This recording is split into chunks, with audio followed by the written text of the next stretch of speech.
In a field full of black and white cows, it's the purple cow that stands out. In this video, I'm going to show you how you can use your product photography to turn your clothing brand into that purple cow.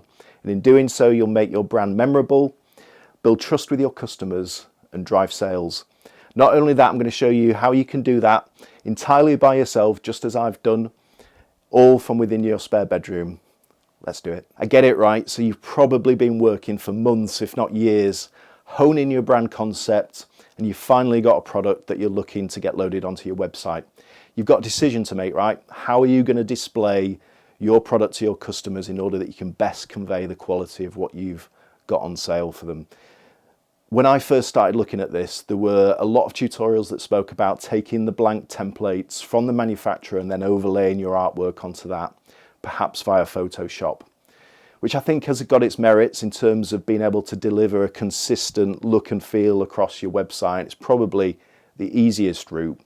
But what I wanted to do with my clothing brand, particularly because I'm screen printing this myself, everything that I'm selling is a physical product that's here rather than some sort of AI generated mass produced product that's available for shipping within 3 weeks. I wanted to convey the lovingly handcrafted nature of these products, and in doing so try and add value in order that I can command the maximum price possible for the product. So I'm entirely self-taught. I'm going to show you exactly what you need to turn this into this. So the first thing that you want to achieve for yourself is a plain white background, which will make editing your photographs in Photoshop or perhaps another platform a lot easier. Now you can shoot against a plain wall as long as it's a fairly neutral wall, but for maybe 30 or 40 pounds you can get the ideal solution, which is not dissimilar to what the professionals use. So I've got two things up here. I've got a cheap and dirty curtain pole that I bought from IKEA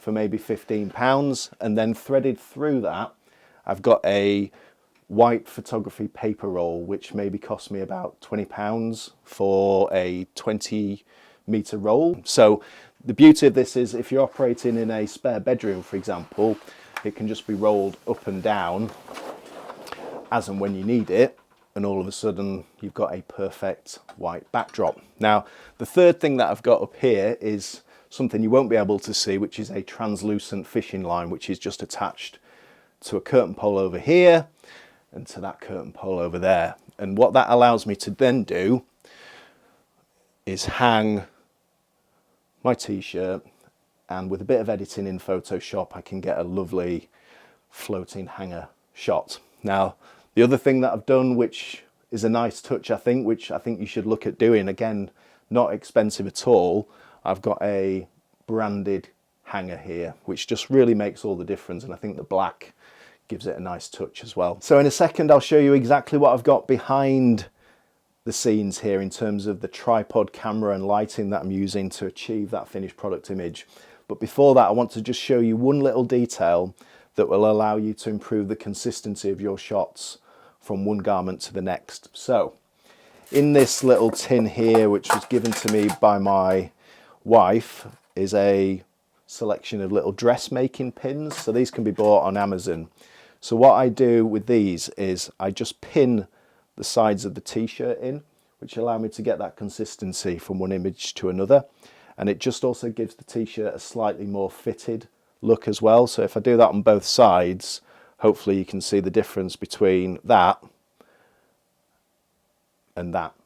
Okay, so I'm having to use my mobile phone just to film this, so bear with me, just so you can see exactly what the setup is here. So I've got a sturdy Manfrotto tripod.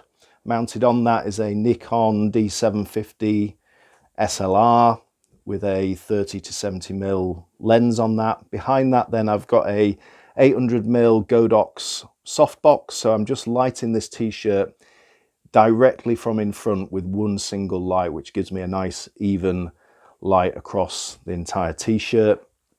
And then that is mounted on a C-stand, and then I'm using a continuous light. Sometimes I'll use these lights over here, which are flash lights. They take a bit more skill to use, so sometimes I just make use of the Godox